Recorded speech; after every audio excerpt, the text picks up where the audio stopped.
my compost pile. The most important aspects of soil health can be put into three categories. The three categories are going to be nutrition, aeration, and water retention. So you want your soil to, when it's wet, be able to hold together and make a solid structure. But when it gets dry, you want it to be able to fall apart so the roots can grow.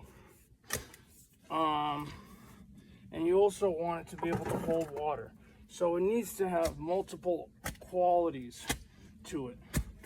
And the health of the soil, the nutrition of the soil, the stuff that allows the plants to grow, the stuff that allows the mushrooms to grow for the mycelial network for the roots. It comes down to the carbon material that you have in your soil, which is the nutrition. If you just focus on the numbers, you know, the amount of the NPK, you know, nitrogen, phosphorus, potassium, if you just focus on those three, you're going to be lost, because you have to have a wide range of minerals and supplements that you add to your soil. That's why chemical fertilizers at first, they make things grow crazy, and then eventually the mycelial network gets destroyed, plants stop communicating, and then it becomes dependent on it. It becomes addicted to it. It's like a human taking medication instead of eating the right foods. It all comes back to treating a symptom rather than treating the root cause problem. So it's all about the health of the soil. So that's why you need compost, some type of like cow poop, what is that, manure, right? So I have 2 buckets worth of regular soil that I just screened. I'm gonna put 2 buckets of this compost, and then I'm gonna, because this compost is gonna add carbon material, which the normal soil already is.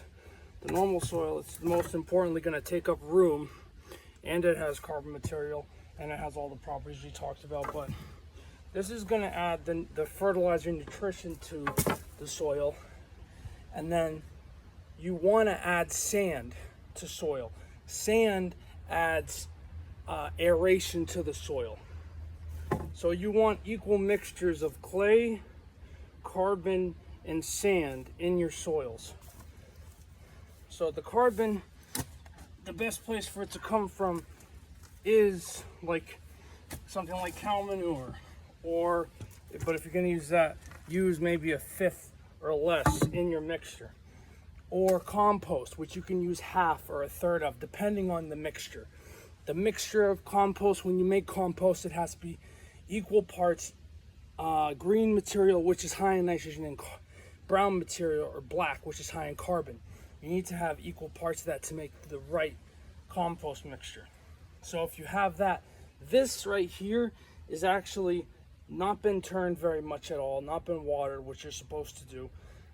And it's like very highly just grass. It's mostly grass with other things added to it, which has making it take a long time to decompose, and the grass isn't fully decomposed. So this is not the perfect compost, but as you can see, it does still look good, even though there are some clumps in it and there are some twigs in it. That's not going to hurt it. It's healthy, it's good for the soil. And if you look at the NPK, it's probably decent, but it's gonna make your plants grow even better than if you had the same in just fertilizer, because it's got all those healthy microbes in it that help the soil, that help the plants and help the mushrooms.